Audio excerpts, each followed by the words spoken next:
Good afternoon, everyone, and welcome to Mind the Gap, taking IT operations management from ad hoc to insightful. Before we begin, I have a couple housekeeping items. There will be 2 poll questions throughout the webcast, so please be sure to respond to them as they pop up on your screen. There will also be time for a Q&A at the end, so if you have any questions, please submit them in the Q&A section. Now I will introduce you to today's hosts. We have SolarWinds head geek, Patrick Hubbard, as well as SolarWinds partner Loop1 CEO and Chairman, Bill Fitzpatrick. So you can go ahead and take it away, Bill. Thank you very much, Brenda. Good afternoon and welcome everybody to this webcast. Patrick, it is great to have you here. I'm excited to be doing this with you. It's great to be talking about maturity. You are muted, Patrick. -1. So, hey, now it's officially a web call. Yeah, there we go. Again, this is so much fun to do because, one of the great things, of course, about working most of the SolarWinds booth is that over the last 13 or so years, I get a regular chance to interact with so many of our users. But one of the things that I don't get to mention is that you and I get to see each other over and over and over again, especially at SWUGS. And so this year has been pretty tough because we haven't had a chance to hang out. So it's great to get to be able to co-host this webinar. Yeah, it's good to connect, and I definitely miss those face-to-face events, and hopefully we'll get a chance to get back to that next year. So today, I'll talk a little bit about Loop1 before we jump into our agenda. For those of you that haven't worked with Loop1 before, we've been doing this for a minute. We've been in the SolarWinds channel ecosystem since 2009, and we have grown since then. In particular, we've grown a lot since 2017. We now operate in all parts of the world, and Patrick was noting yesterday that it's kind of interesting. If you look where the dots on the map are, they tend to follow the SolarWinds dots on the map. Yeah, they tend to be because around the world, our offices are located to make it easy for users, and your offices are in many of the same places. It's also interesting that you have more employees now than SolarWinds had when I started. We have grown a lot. And so really what we're looking to do from a Loop1 perspective is we want to be that partner that can help you go to what's next, right? We're going to talk a little bit in this webcast about the SolarWinds Smart Start program, and we really believe that Smart Start is the way to get deployed. But when you think about Loop1, we want you to think about us as the partner that helps you figure out what to do after you've deployed. And certainly we can help you deploy. We are a Smart Start partner ourselves, so if you purchase a Smart Start, you can do that from us, you can do that from SolarWinds, and we can help you with implementation.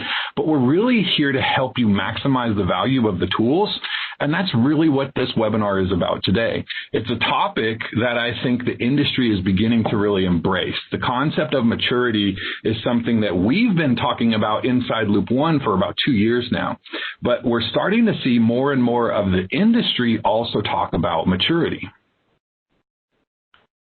So in our conversation today, we're going to introduce something that we at Loop1 call ITOM Plus. And for Loop1, ITOM Plus is powered by something we call Lime, L1M3. So we'll talk a little bit about what Lime is, and we'll talk about why we created it.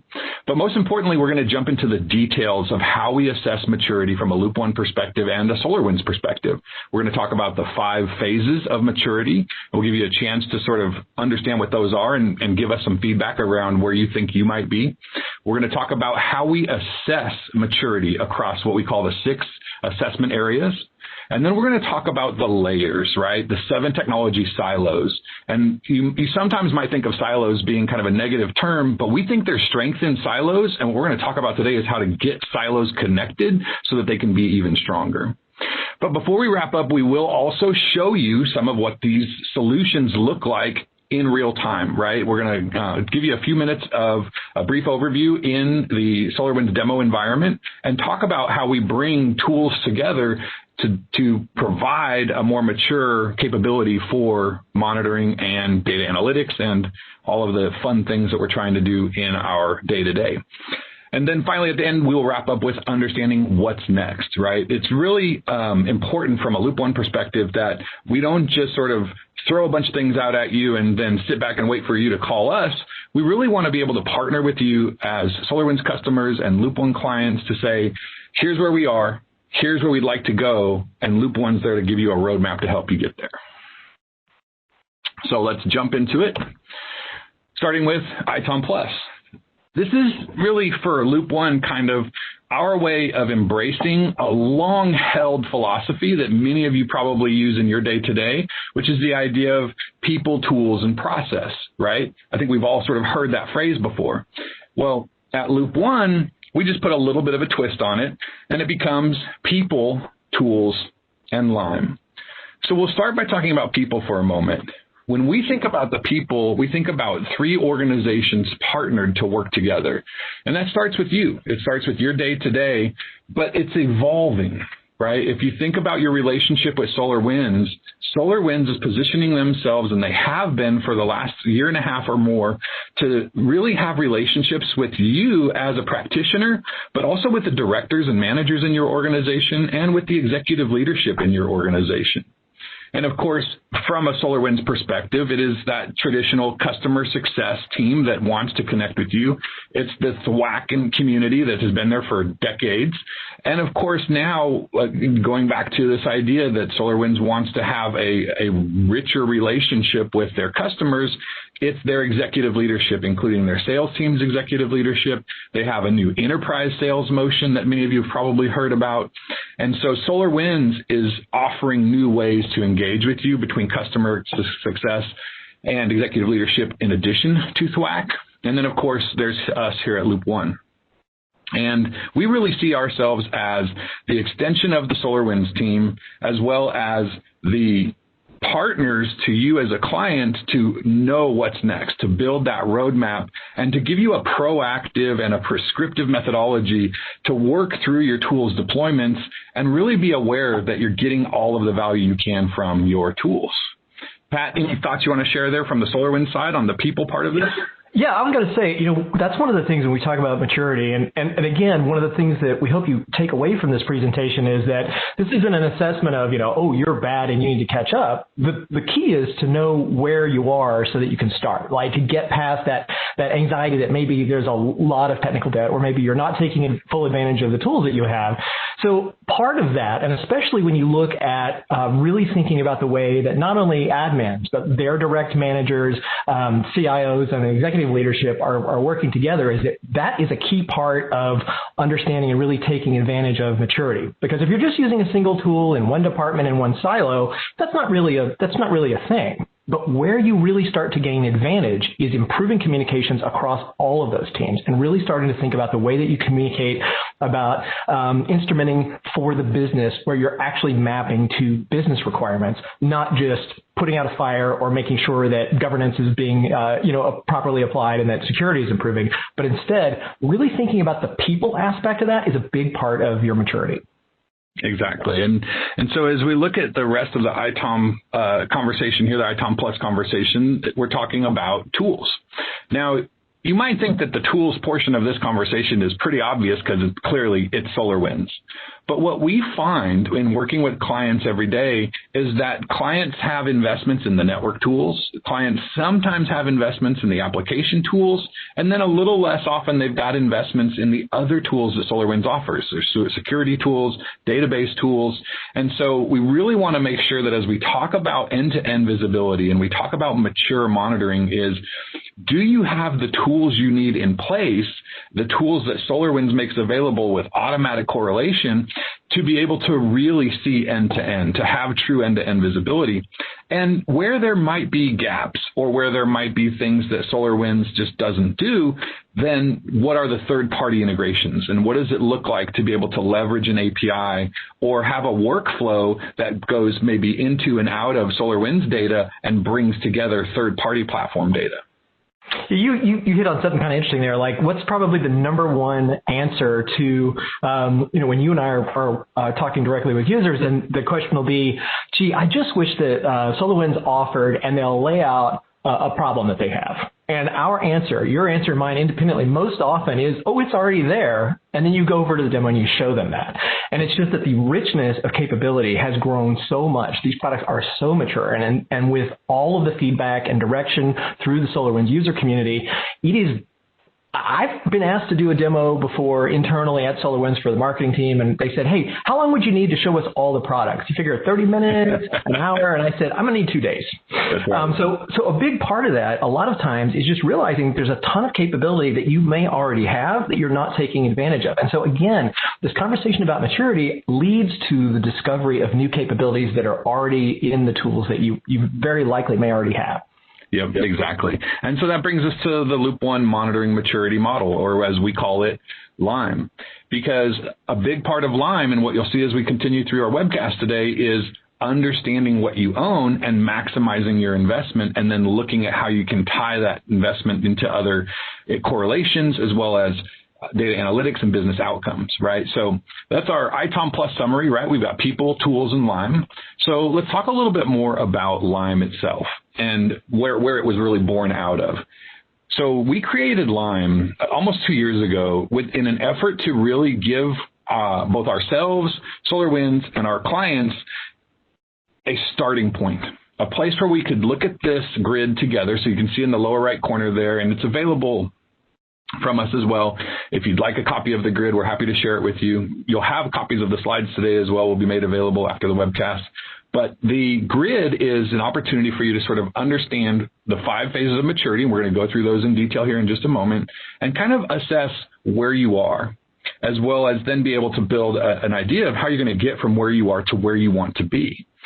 So why did we create LIME, though? It's about being able to have that engagement and start that discussion, but we also looked around and we were like, is there already something here that we could leverage, and is this just going to reinvent the wheel? And as we looked around, we discovered that, yeah, there's a couple maturity models out there. There's some things happening in the federal space, and there's some things that have been attempted previously sort of in the industry and the commercial space. But all that we really found was ITIL. And ITIL is fantastic, but it's also massive. And ITIL requires a really big commitment in terms of getting teams trained, learning the language, identifying the pieces that you want to adopt. And it's really kind of a process that for many organizations is a bit overwhelming.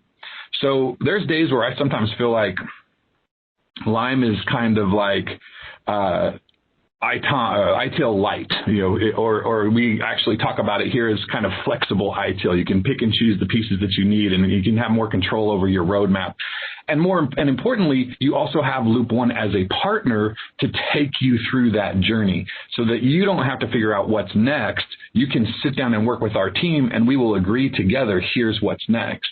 And I saw a comment come in there a moment ago on the chat about the LIME webinar series. Thank you for paying attention to the series. We started it last year. We made it through a few topics. We got into the pandemic and it sort of fell to the wayside, but I will tell you it is high on our list. You'll see us kick back off the LIME webinar series here towards the end of this year, beginning of next year, and we will continue it and deliver all of the layers of the model in the next LIME webinar series that's upcoming. So it's proactive, it's prescriptive, and it's a run book that you can embrace as an organization to really help drive your tools maturity across your organization. I think that's the thing that I really like about it is it is a run book. And I mean, if you are an ITIL shop or you just individually want to go get ITIL certifications, I highly recommend it. It is fantastic. Absolutely. It will do great things for your career. But because ITIL, it's in some ways like, whether you say you're all DevOps or not, right? Sort of DevOps or DevOps for the rest of us, right? Are you adopting those features of ITIL which are focused, especially for this in this context, on monitoring and management, on the operations aspects of delivering services, not the full breadth of everything that ITIL delivers. And so one of the foundations of LIME is because it's not picking and choosing, but it's sort of best of breed and demonstrated analysis based on SolarWinds users and other operations teams that are really focused on using metrics and a metrics-driven approach to improving quality and availability. Yeah. And so it's a great place to start without biting it all off at once. I mean, that's the thing that's kind of held people back from DevOps is you say, we're not going to make this major culture change, and instead, you're just taking advantage. It lets you take advantage of, like, especially in this matrix, instead of looking at 5 pages of drop downs in order to calculate sort of where you are or to use the program. It really makes it easy to start with those things that are going to provide the biggest advantage off the bat, and then allow you to go deeper over time. Exactly right. And that's a great point. It starts with the understanding that there are investments you've already made into tools like SolarWinds. I wouldn't call it vendor agnostic. ITIL is definitely vendor agnostic, right? Lime is sort of vendor centric in the sense of we want to identify the best of breed for solutions to problems. And if you happen to already own those tools, that's great. And if you're looking to invest in new tools, we want to be able to help guide you in that decision. And generally, it's going to be a SolarWinds tool. As a matter of fact, there are very few things that we recommend besides SolarWinds. And it's really only when we find things around the edges of what SolarWinds doesn't do yet today. So it is very much a SolarWinds-driven model, but it is not completely tied to SolarWinds in the sense that it's designed to be flexible so that you can integrate to third parties where appropriate. Right. Well, and it also focuses a lot on integration and the way that tools work together to achieve that mix that works well for you. So yes, it is not vendor specific. I mean, I think we tend to talk about it most, and that's why we're talking about it today. Yep. But it really does start with the idea of how do you use the tools that are best for you together, as opposed to that, where a vendor comes in and just says, oh, you just got to rip and replace all of this with this huge solution, which then isn't any better because you haven't thought about people and processes either. So so it's really about using the tools you have well with other tools to be able to be really effective in your organization. Yeah, and it's been one of the really valuable things of working with the THWAC community and partnering with SolarWinds that when you do make that SolarWinds investment, we're there as the partner so that you can make sure that investment delivers on the promises. Whereas with other vendors, it's not unusual that you make this big investment into a platform and then they're like, well, good luck. And maybe they'll throw some pro services at you if they think you're willing to buy it, but they're not necessarily really partnering with you to say this is the roadmap. All right, so let's jump into it. Let's talk about these 5 phases of maturity. Effectively, what we've done here is we've said we can see from all of the experience we have over the years, the thousands of engagements that we've done, the thousands of clients that we've worked with, that these are the themes of what we find in maturity. And so beginning with ad hoc, the theme is really just very high risk. Right? There's generally a lack of tools, which means there's a lack of visibility, and that there are unpredictable and excessive outages because of a lack of tools. Sometimes what we'll find in an ad hoc environment is that the tools that are there are the free tools, something that came with a vendor, and it's just not good enough to actually be a solution. It's just something that was included, and people are trying to make a run at it. We generally don't see large organizations in an ad hoc maturity level. However, within large organizations, we sometimes see areas that are still somewhat ad hoc. So from there, we move to what we call fragmented. And the headline there, as you can see, is sort of silos at their worst. And this is kind of when you've got something that's really important and it's important, so you invest in the platform and you invest in something to monitor that thing, but then it becomes an island. It becomes truly a silo, and there's no shared visibility, there's no correlation of information, and oftentimes the monitoring goals outweigh compliance and regulatory needs, so there's sometimes a monitoring capability but without a audit and compliance capability. And so security risks tend to hang around where they shouldn't because you're still in sort of a fragmented maturity. And so then we come into typical. And what we find with typical is now we do have a tools investment. There's generally a pretty substantial investment in tools, but that tools investment hasn't really been done in a strategic way. And this kind of comes back to where we talk about really partnering with you as a client to work with every layer of the organization so that budget owners up and down the tree, up and down the reporting order, can say that their budget investment in tools is strategically aligned to the rest of the organization.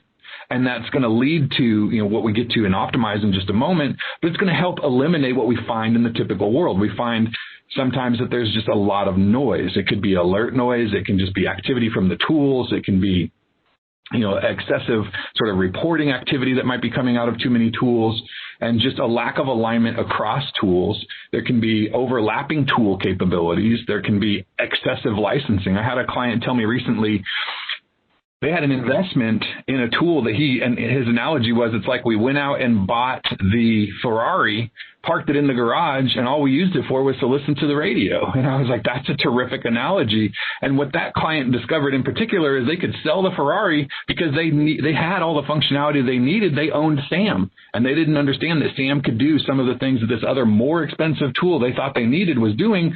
They were able to discontinue the renewals in that more expensive tool, expand their SAM capabilities, and save a lot of money, improve the outcome that they were seeing for the business. So we see that in the typical realm, and the theme there is kind of that noise. And so we talk about, well, how do we go from typical to optimized? And I'll just say it flat out. The easiest way to go from typical to optimized is to build a solution around AppStack. And so we're going to talk about AppStack. If you haven't heard of it before, we're going to get into it a little bit today. Pat's even going to do a bit of a demo on it later, a brief demo and overview. And what AppStack does, though, is it gives every silo a solution, right? So we're going to talk about the silos, the layers of technology here in just a moment. And then it automatically correlates the data between those tools within the Orion platform. And that can be one of the most challenging things to do. So getting as much automatic correlation as we can is tremendously valuable.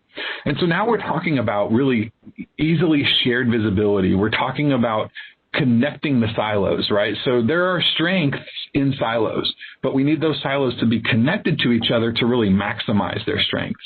So instead of having one silo with expertise perhaps in network monitoring and then another silo that's maybe less mature in their monitoring capability, we really want to raise that maturity across all of these layers so that that can be shared visibility that has the outcomes that we're looking for, which of course then brings us to insightful. And to be insightful, it's a bit of a buzzword, and there's a lot of that sort of making its way around the marketing world right now. What we're really talking about is driving business outcomes, making an impact to the bottom line, reducing costs, improving efficiency, reducing risk, improving remediation from a security perspective, and really helping to ensure that the information, the data that comes out of properly deployed tools allows us to do high-value data analytics. And that high-value data analytics gets past sort of that challenge that a lot of organizations see today where, oh, we're going to do data analytics, and they start to look at data warehousing, and then they start to try and do some AI against that data, and they discover, oh, this is not the right data. This data is not getting us to where we want it to be. And we're trying to help organizations sort of mature beyond that more quickly, more easily by saying, if you pause and look at your tool's deployment and make sure that you've deployed correctly, then you're going to know that you have data you can trust to drive those data analytics. It's going to make for easier budgeting. It's going to make for easier capacity planning and forecasts. And it can even help you more easily plan for staffing and training of your staff.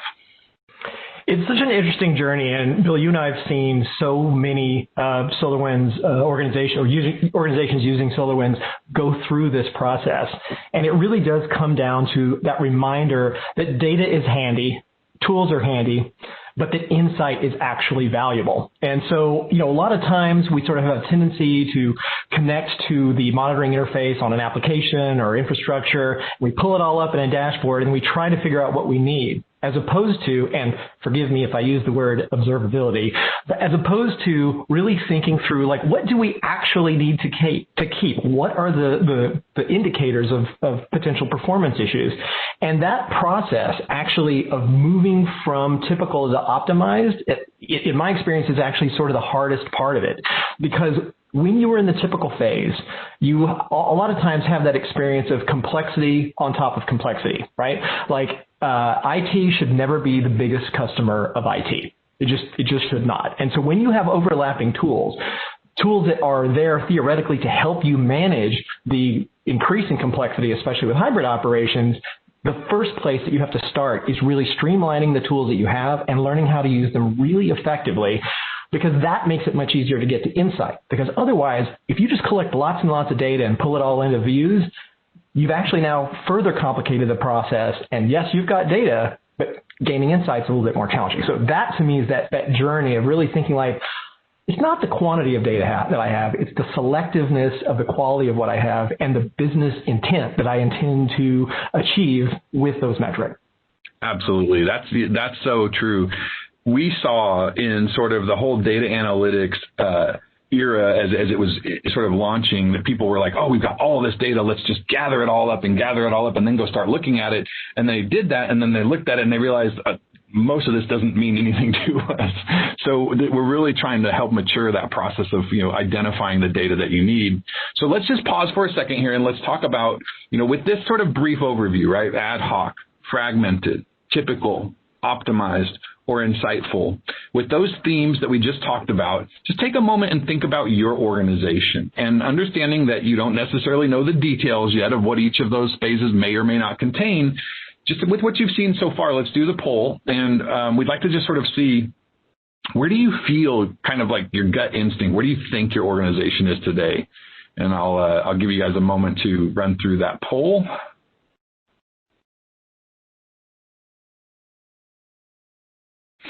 It's interesting, fragmented in some ways is actually a great place to be, because that's when you have enough tools and you have seen the value of them to realize that you want more.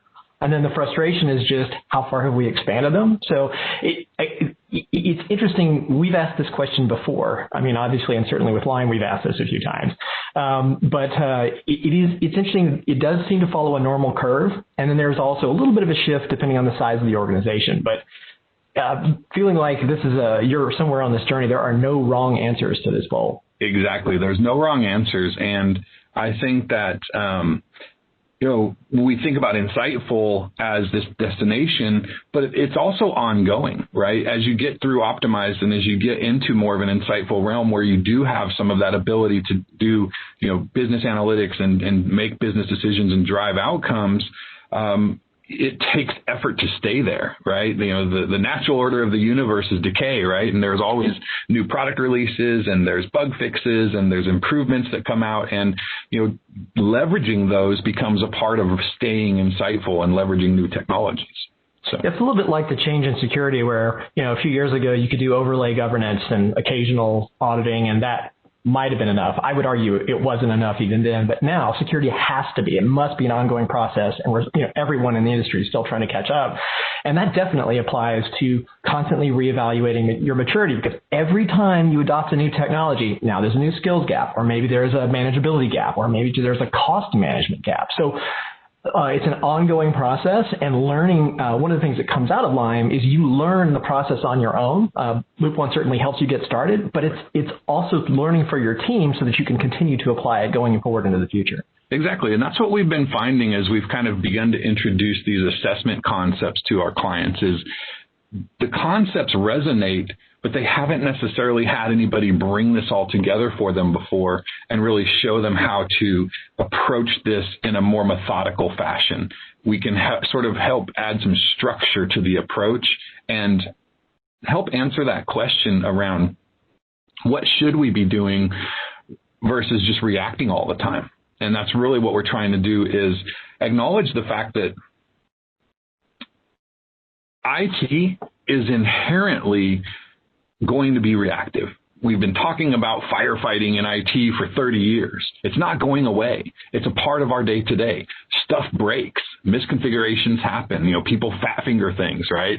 You hear the old cliche of 80% of outages are caused by human error. We can do everything within our power to help mitigate that, but we're still going to be somewhat reactive.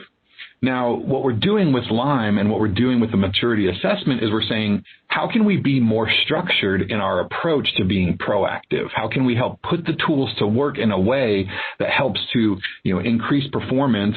And we're even beyond. I don't even think we're really talking anymore about maximizing uptime. I think uptime for most of us is where we want it to be. It's not so much that we're fighting outages anymore in IT. I really think that the goal now is increased efficiency, right? Improved performance, right? Slow is the new down. And so that's a harder thing to do from a tools perspective. It's really easy when a tool turns red to go fix something. That's pretty clear. What do you do when the tool is yellow? And how do you know how to make the tool turn yellow? That's what this maturity model is about. So these are the 6 maturity assessment areas. And we start with what we call adoption and enablement. And what we're really talking about here is, how are the tools being leveraged? who logs into Orion? If you had 150 people logging into Orion, but there's 5,000 in your IT group, is it very likely, and I think it is, that there are more people who should probably have a dashboard, right? What are people using the tools for? I've seen clients that are doing things like leveraging log-based tools to look for DNS failures because they didn't know that App Insight for Active Directory was a thing, and that they could actually be monitoring Active Directory inclusive of DNS from a SolarWinds perspective in a much richer and more valuable and more easily consumed way than what they were doing from their log-based monitoring. And so as we talk about adoption and enablement, and we look at who the audience is that's using the tools and how the tools are being leveraged, that really brings us to what we call being feature complete. And within feature complete, I really think that the key there is not so much saying we're going to identify all the features and then deploy them. That's not really what we're saying. What we're saying is we want you to be feature aware. If there's a feature in the tools that you've invested in and you don't know it's there, then you don't even have the ability to deploy it, and now you're missing capabilities out of ignorance instead of by choice. And our goal is to partner with you to make sure that if you choose not to deploy a feature, it is by choice and not out of ignorance. And of course, that plays back into the old-fashioned, maximizing return on investment, et cetera. Go ahead, Patrick. No, I was going to say, in terms of feature completeness, I mean, one of the things that hopefully all of your tools providers are doing, and not just SolarWinds, is SolarWinds is never feature complete, right? SolarWinds is constantly adding new features based on new technologies, discoveries about new ways that teams are working together and cross-silo communication. And so you are never feature complete. And so part of that is changing, again, that mindset to think, okay, how can we be as feature complete as possible, and constantly reviewing how your completeness toward that. Well, and that's a big thing that we find when we engage with clients is we get into the environment, we discover that they're 2, 3, 4 releases old. They've got capabilities because they've been paying for maintenance, and then for whatever reason they've not been able to keep up with the upgrades, that there are things like NetPath or Network Insights or App Insights that they don't have access to because they've not deployed the licenses that they already own. So part of what we're doing is just giving them a chance to get current in terms of being feature complete. And then you're absolutely right, Pat. There are always new developments. There's always new functionality coming. And we really have found that our ability to partner with clients so that they can look at these new capabilities and apply them to their environment is really how we add value. I think we all know that it's really challenging to hold down a full-time job in IT because sometimes it feels like a full-time job just to keep up with the new features and all the tools we own. Yeah, teams are not getting any bigger. We continue to handle, more gear with smaller and smaller teams. That's the big push around automation. The other thing there too is part of the maturity methodology here is to figure out where a bottleneck maybe is like a feature bottleneck. So in other words, to your point, like upgrades, is that it may well be that the organization has great communication. They are on the cusp of really having a lot of insight, and all they need is to be upgraded. But one of those things is they identify that they inherited the current administrator for their tools, maybe inherited it from someone else who was promoted. And so they just need a little bit of help. And so the answer is, Smart Start is really affordable, and you'll have someone who is a factory engineer walk you through your upgrade to assure you get it done. So you're both training your team to be able to do it on their own, but also maybe you're just overwhelmed, and it's just nice to hand that off and let somebody else walk you through that. So again, it's analyzing sort of where you are on that maturity path, and you may discover, I can actually solve this with Smart Start over over a week, and be able to take advantage of all the new features that I know are there, but I'm held back by upgrade cycles or maintenance windows or other things that are part of the organization that are part of the people and processes. Yep. Yeah, I think Smart Start's a great example. If you didn't know, SolarWinds offers a Smart Start specifically designed around getting upgraded to the current releases. And of course, that's something that's done in partnership with Loop1. So when you buy a Smart Start, it could be delivered by SolarWinds staff. It could be delivered by Loop1 staff, but either way, you're getting an expert to partner with you in the delivery of that Smart Start. And there are other partners that skill the team in the process so that they can take over on their own. Yeah. Exactly. And there are other partners that deliver Smart Start around the world, but of course, why would you want to work with anybody but Loop1, right? So looking at the rest of the assessment areas, the next one that we have is what we call performance and availability. Now, instinctively, you might look at that and go, yeah, I want to make sure that Orion is running really, really well. And that's certainly a part of it, right? And you want to make sure that your Orion platform is healthy. And that's a big part of what we spend our time at Loop1 doing. SolarWinds has resources of it as well to help you make sure that your Orion deployment is healthy. But that's not really what we're talking about here. What we're talking about is the target environment. For all of the entities and all of the applications that we monitor using our SolarWinds tools, and we're talking the whole stack here, right? There are industry best practices that are out there.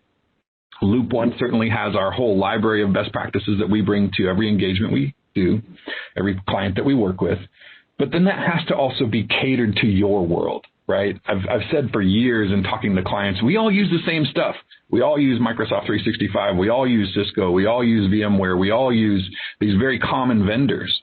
But we also use them just a little bit differently. And so while there are best practices, they need to be applied to your environment. When you think about performance monitoring, the availability part is pretty easy. It's the red, yellow, green kind of up-down aspect of it. What gets more difficult is knowing what are the metrics that I should be paying attention to from a tools perspective so that I can drive business outcomes and data analytics.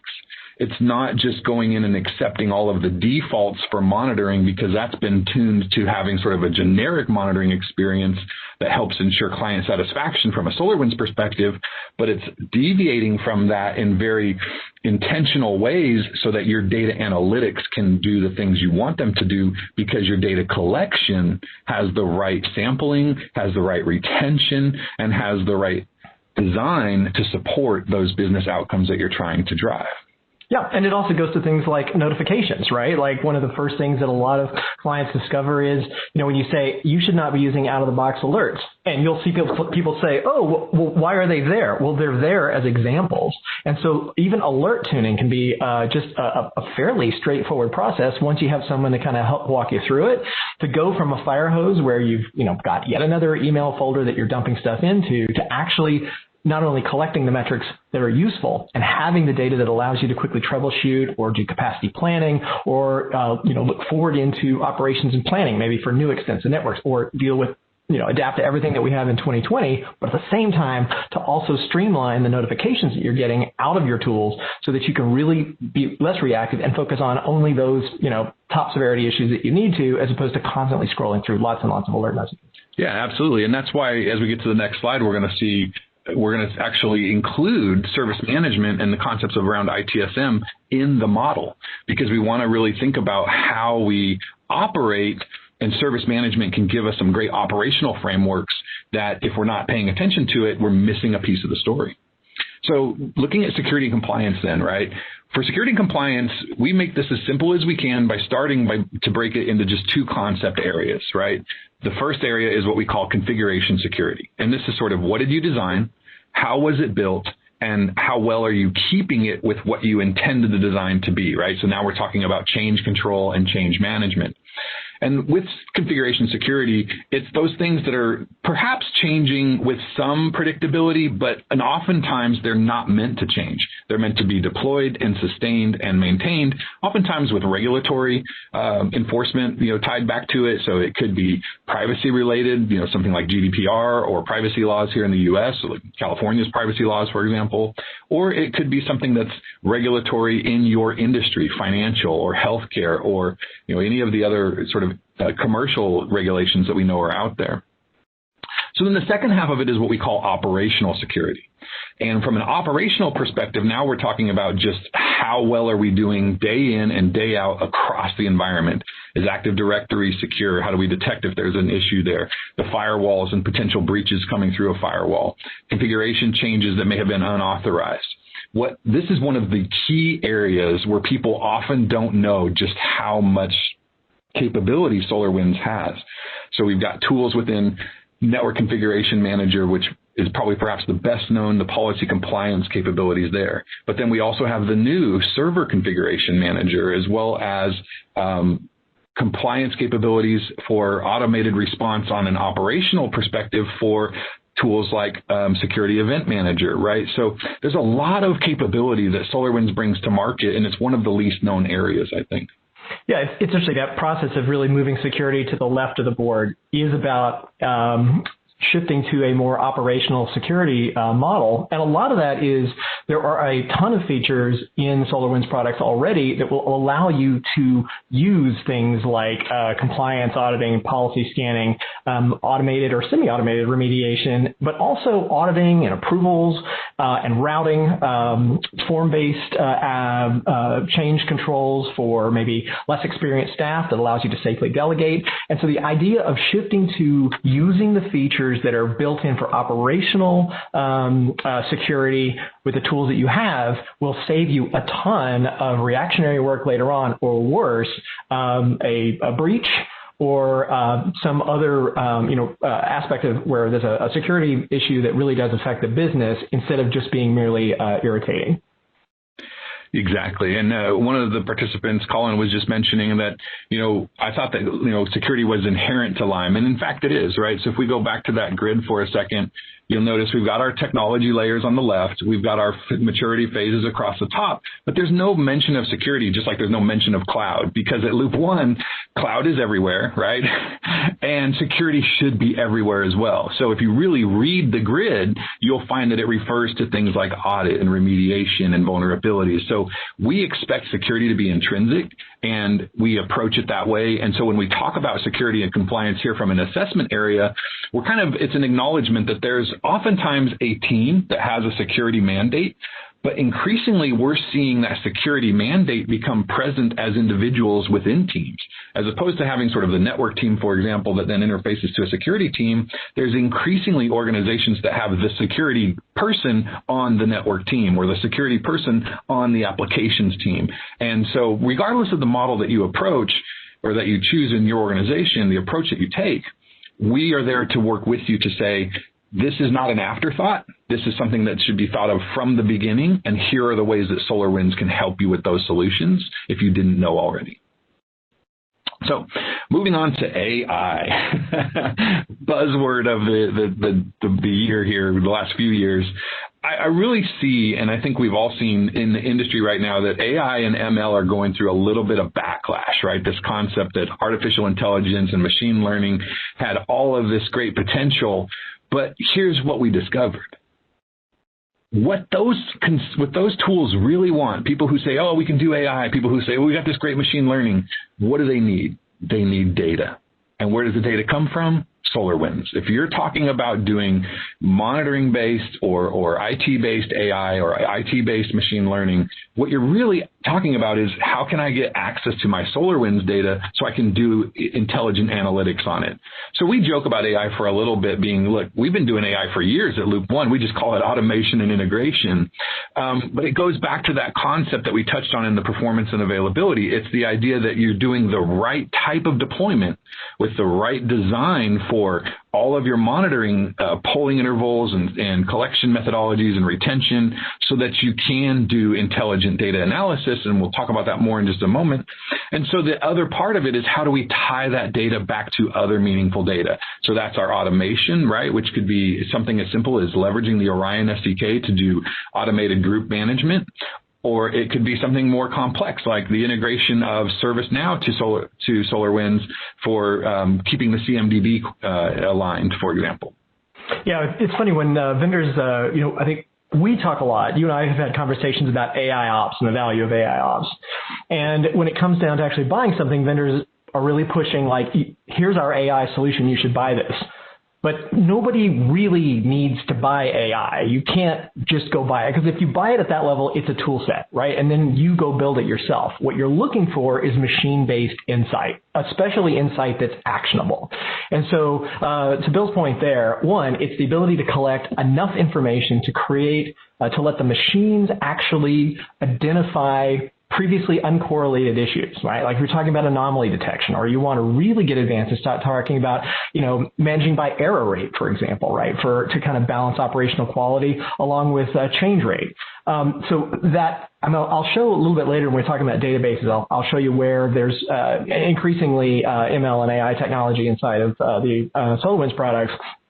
But it is about that. It is about letting, fire is good, the wheel is good, automation is good, removing human toil is good. And so the value of AI and ML And especially integration with other systems and an easy way to enable automation is, again, increasingly important because it allows you to get back to doing what you really need to do, which is to continue to transform operations to meet business need and push a lot of that just awful, trivial task out of the way and let machines do what they do best. Yep. And so what are we really driving towards with all of these assessment areas? Why are we looking so closely at them? Because what we're really trying to do is say, are we getting the outcomes that we want, right? So that takes us to the final area that we assess, which is our data analytics and business outcomes. And really where this begins in most cases is just, do we have intelligent dashboards? If we own 5 different tools and those tools haven't been coalesced into a single dashboard, then there's an opportunity for improvement. If you don't have within your organization, when you log into your Orion platform, you really should see your organization reflected back to you. You should see dashboards that serve individual teams or application owners. You should see views that summarize things using the same language that you use when you talk about your environment. And so it's not like you can point to SolarWinds and say, well, you got to do a better job of delivering this out of the box, because how could they? They don't know how you name your data centers. They don't know how you organize your political and organizational structure, your team structure.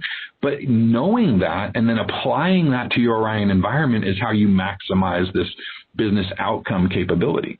And then, of course, it's tying that information together, right, with those integrated solutions that we talked about so that we can really have workflows that include Orion, as opposed to Orion is over here and then we've got a service management tool that has workflows, but they don't really talk to each other. You know, really the first and the last here may ultimately be the most important, right? You know, we talk about feedback loops, but one of those things that's important is that your maturity assessment is unique to your organization, right? You can compare it to other orgs, but you don't really care about that.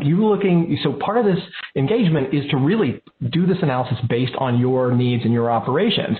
But in terms of those outcomes, like, for example, adoption and enablement, what a lot of people don't know is you can actually generate an awful lot of reports or even dashboards inside of the Orion platform and some other products themselves about use, right? So then if you tie that back to user group or individual users, you could say, how much of our management team is actually using custom views that are created for them? How much of our senior leadership?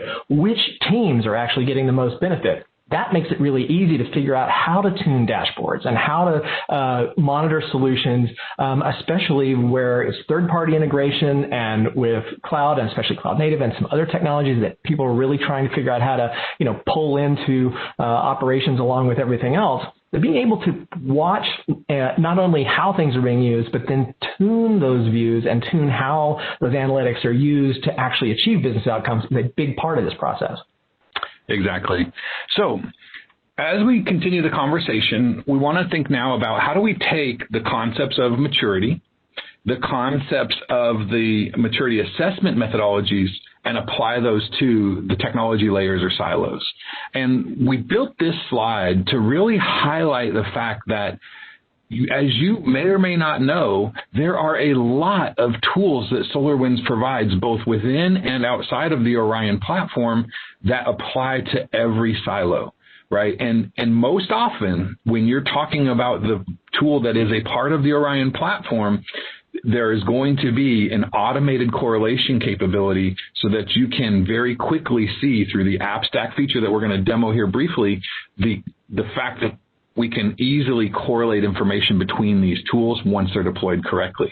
So from service management, where we've got tools like SolarWinds Service Desk, as well as integration capabilities to ServiceNow, from applications where we've got more than just SAM, right? We've got App Optics, we've got Pingdom, we've got Voice and Network Quality Monitor for looking at your phone systems and taking that data and tying it back into things like WebEx APIs to present dashboards that bring together both SolarWinds data and WebEx data.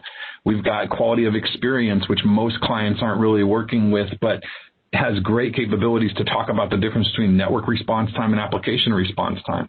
And so as you go throughout each of the silos, you'll see all of the different sort of acronyms that are listed there. and the tools that SolarWinds has available. And of course, one of the really fast improving areas, and something that SolarWinds has been investing in for a long time now, is the database tier. SAM's got terrific capabilities with database monitoring for App Insight for SQL, for example, but then they've also invested, a number of years ago in the Confio team, which is the DPA product now, Vivid Cortex with DPM, and they continue to invest in the database space. Yeah, and one thing that you'll see over and over again, and again, I can't say that I apologize in advance for our overuse of acronyms, but there's a reason for that. With over 60 products, a page like this, a slide like this would be an incredible eye chart. So products tend to be named by what they do. So IP Address Manager is also IPAM, right? So you know what they are. But when you look at this, you'll notice that SAM, for example, appears under Server and Application Monitor, appears under Applications, Server and Services, so basically infrastructure for applications, database, virtualization, and also networking, right? So a lot of these tools, even if you are only using one SolarWinds tool, you have, in many cases, an opportunity to actually share them across multiple silos. And Bill, earlier you said silos aren't bad, and I would agree, but I would say silos are frustrating. I mean, they have a function, right? They're driven by business requirement or budget or political reasons, but they're designed so that a team can focus on their area of specialty, or maybe a business requirement where prioritization, there's just no time for a really flat team to try to figure out how to do that. So what's happening as a part of this maturity analysis, maybe more than anything else, is it's connecting silos. It allows you to say, hey, I know we're the networking team, and we actually brought network performance monitor into the organization 10 years ago, and along the way there's an app team and a virtualization team and the database team are using their tools, but other than hosting that server, we don't really know what they do with them. When I show AppStack in a second, it hopefully will reinforce that a lot of maturity is just realizing how to connect teams using the tools that you have and to get those common views and a common value across multiple silos without forcing, a giant organizational change. It's getting the most out of what you have and actually using your tools to connect teams rather than, forcing flattening of the organization. Yeah. So here we just sort of highlighted some of the newer capabilities that you're going to find across some of the tools. This is really where we want to go ahead and take a moment to show you briefly AppStack and some of these AppStack functionalities that we've been referring to today. So we're running a little bit up towards the top of the hour here. We got about 8 minutes left. We do want to leave a couple of minutes for some Q&A at the end. So I'll turn it over to Patrick. We'll make him presenter, and we'll give him a chance to show you, if you haven't seen it before, the power of AppStack, PerfStack, and if you've never heard of it, the mini stack. Well, hopefully I offered enough to the demo gods earlier that will at least make our share here work a little better. Let's make this full screen. There we go. Looks good. All right, good. So that works. So the demo that I'm using here, and I encourage you all to go check it out on your own. It's publicly available, and it's always kept up to date. So almost always kept up to date. So when new features are released, they're there usually the day that they're available, and you can actually see how these work. Just Google SolarWinds demo, and you'll find it. So this is that top level view. A lot of you are familiar with that, sort of your main view, or maybe you would set something up like this as a NOC view or something else. So you've got combinations of nodes and applications, and this is storage and virtualization and networking and transactional performance and everything else. So let's start instead by talking about AppStack a little bit. I'm going to show you a view that I almost never use. I think it's cool, but at the same time, it can be an awful lot. So we talk about AppStack, and the thing about AppStack is it's really a name on top of the Orion platform search and discovery and data element correlation engine, right? And it is used all over. And I'm going to show you from maps to PerfStack to the mini stack view and a couple of other areas. And so here I'm looking at everything that's in this environment. And essentially it's broken down into layers, right? So groups, applications, databases, servers, data centers, stores, volumes, all the way down to LUNs and spindles, right? And yep. You can click on, let's say we're going to look at an application that's in trouble here, and it's going to narrow down my view and tell me all of the elements that are a part of that. this isn't how you'll normally see it, or at least this isn't how users that I typically see it. Instead, let's take a look at an application as an example. So let's go real quickly there, Patrick. So those of you that are maybe seeing this screen and thinking, oh, I have this in my environment, but when I log in, all these things are gray. If there's a section that's gray in your deployment, it just signifies that you don't have either a monitor deployed that would show up in that space. So, for example, if applications is gray and you own SAM, you haven't deployed any applications. Pretty unlikely. But, transactions, for example, is from Web Performance Monitor. And some of the hosts and the storage information might be from SRM, right? And so there are tools that you may not own that will populate this. And so if you see gray, it's very likely an opportunity to improve visibility. Or modules that you may have that you just haven't configured, especially for centralization or storage. There can be a little bit of tweaking because, there's only one storage vendor? No, there's a whole lot, and every one of them is different. And that's one area where Loop1 can really help because they have a lot of experience configuring that, and that will light up a gray area to create that connection. But let's go take a look at SQL Server, and I'll show you how this normally appears, right? So this is a SQL Server summary, and this is all the server instances that are running here. And we've got a map. If I wanted to, I could drive in to any, drill into any one of these. I could take a look at alerts, CPU utilization, a lot of wait time and other metrics. But let's take this down to a particular issue. Let's say you're seeing reports of slow database performance. You've got somebody open an incident and said, oh, well, the database is slow because web pages are taking a long time to load. So I just drilled down onto this virtual machine. And so a couple things. So first of all, I can see my details for services. I can see the details for this particular instance. But right over here on this corner, you'll see this AppStack environment for this host, right? So these are all of the elements across all of those different layers of the infrastructure that Ryan is correlating together. And the advantage there is that if you, for example, have a server performance issue, it is often, it's the canary in the coal mine. So you get that one ticket open that says, this application's a little bit slow. It makes it really easy to identify all of the other applications and infrastructure components that may be affected by that as well. But it's also, whenever you see this, remember that this is something that, for the most part, this is being correlated for you. How those elements of the infrastructure are connected are being pulled together for you, because that takes that work out of going and manually redefining and essentially doing what you would do when you create a Visio diagram, but with infrastructure and creating your own group. So in this case, it's doing that for you that lets you really focus on issues. That's what we call the mini stack. Right, exactly.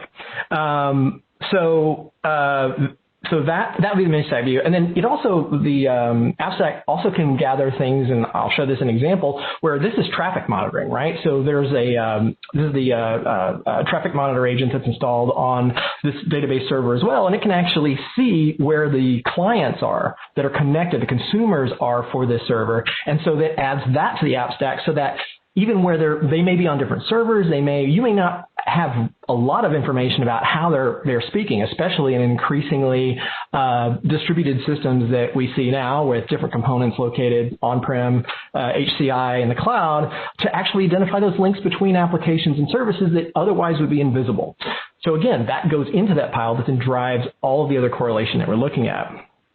So for example, where this, so that's the way you will normally see AppStack. So as you look at Orion dashboards, as you look at SolarWinds products, this is not magic, but this is the technology underneath it. And so whenever you see things that are automatically pulled together, that's where they're coming from.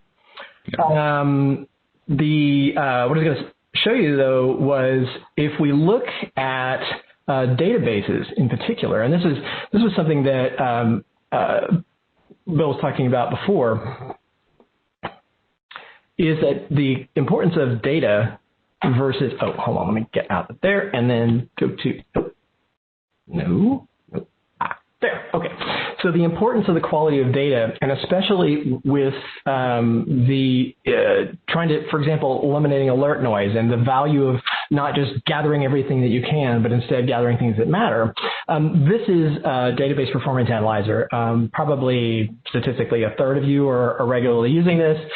This is the multi-database engine and cloud database engine analysis tool that you would typically use to answer the question of, okay, I have addressed the resources that the database needs. I have looked at the network. I have looked at the design of my front-end applications. I have looked at the application delivery services. What is actually the problem? And the answer is there might be resource contention or high wait times or something else on the database. I actually now put my database DBA hat on and actually address it, right? And so the kind of things that it is designed for is to identify things like wait time and SQL Server execution time for databases, or maybe which machines are involved in that process. If I wanted to say, file performance, where am I getting a lot of wait time that may be related to storage instances?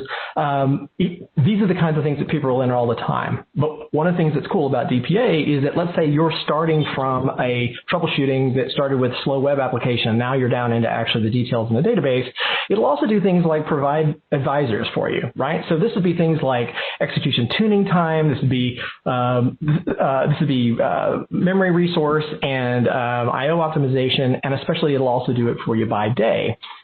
That tuning also, anything that again is red, tells you maybe there's something that you want to look at. So there's table tuning advisors, there's query advisors, and also by day. Because if you start to see optimization suggestions that are on Thursday evenings at 7 o'clock, and you discover, wait a minute, why are we doing backups in the end of the afternoon at the same time that we're trying to do a bunch of file copies? It'll recommend those for you. And it'll also talk about resources that are in trouble, right? And that gets particularly important when you are actually virtualized. Do people virtualize databases? Yes. So more than ever. Yeah. So if you go ahead and give the DPA access to the APIs, again increasingly API based, for your virtualization infrastructure, you can actually go down and look into the layers that are actually causing issues, right? So here at this view, I'm basically saying, is this for this database? I'm seeing some performance issues. Well, memory, that may or may not be critical, but if I'm seeing low disk performance, that's something that I'm going to want to be able to drill in on. And with that, we're really approaching the end of the webcast here, Pat, so I'll jump in here and we'll...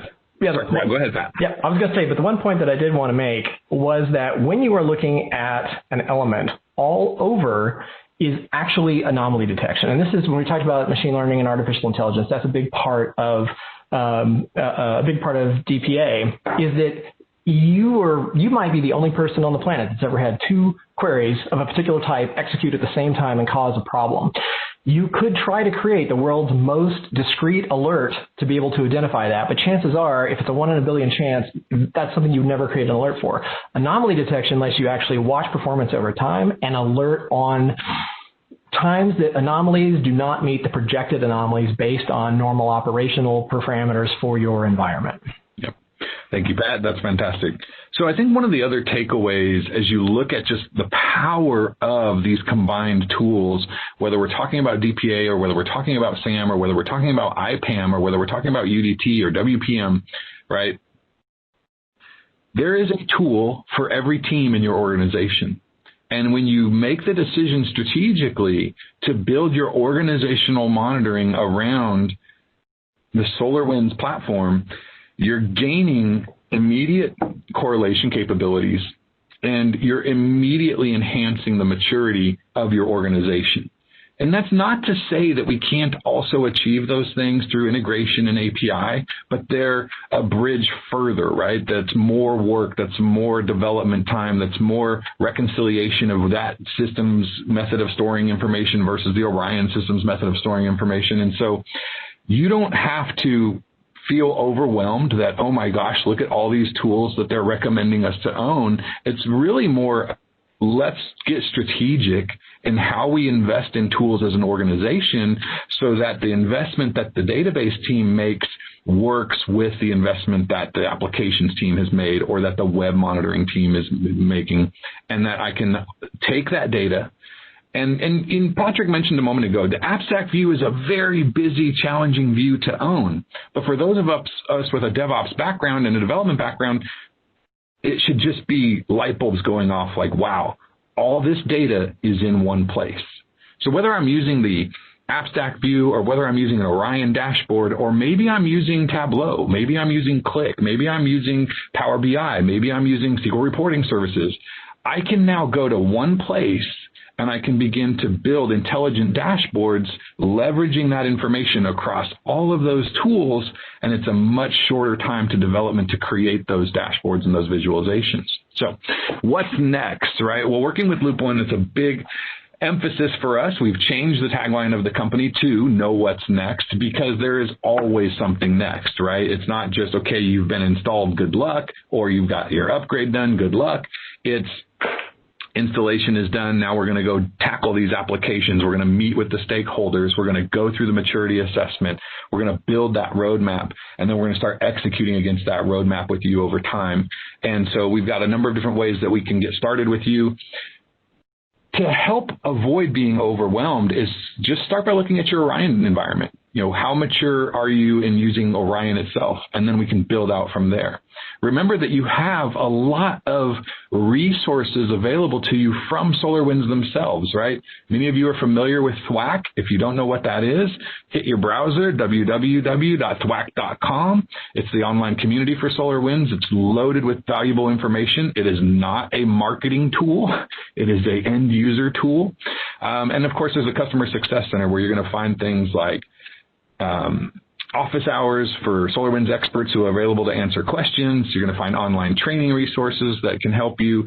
There's a number of things available to you through the Customer Success Center.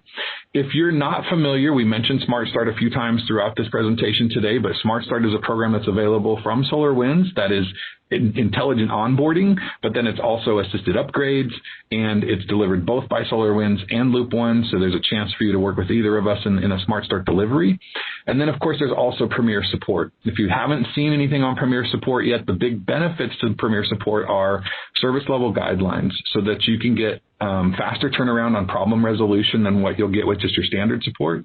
But also it includes an annual health check. So if you're a Premier Support client, SolarWinds themselves will provide a health check for you annually. And it also includes upgrade assistance. So they will help you plan and execute your upgrades if you're a Premier Support client. Premier Support comes in a couple of flavors. Feel free to reach out to Loop1 or SolarWinds for more information on that.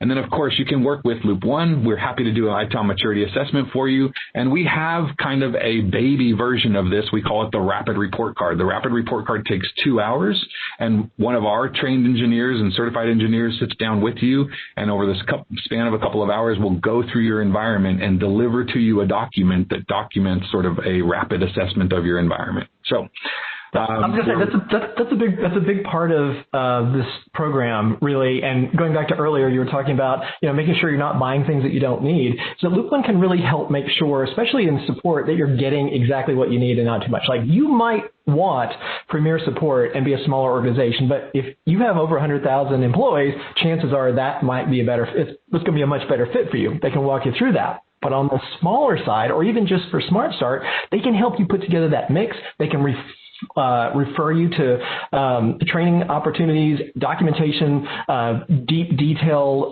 content that's available inside of the Customer Success Center. They are experts in how to help you get exactly what you need in order to actually improve your maturity, as opposed to just recommending additional licenses. Absolutely. Thank you, Pat. So we are a bit past the top of the hour. We really appreciate everybody and the great interaction here in the chat window. We do have one last poll. And then also we do want to take a few questions if there are folks that want to hang around and still ask questions. The last poll is pretty straightforward. Are you interested in maturity assessment from Loop1? If you click yes on that, then we'll be happy to follow up with you.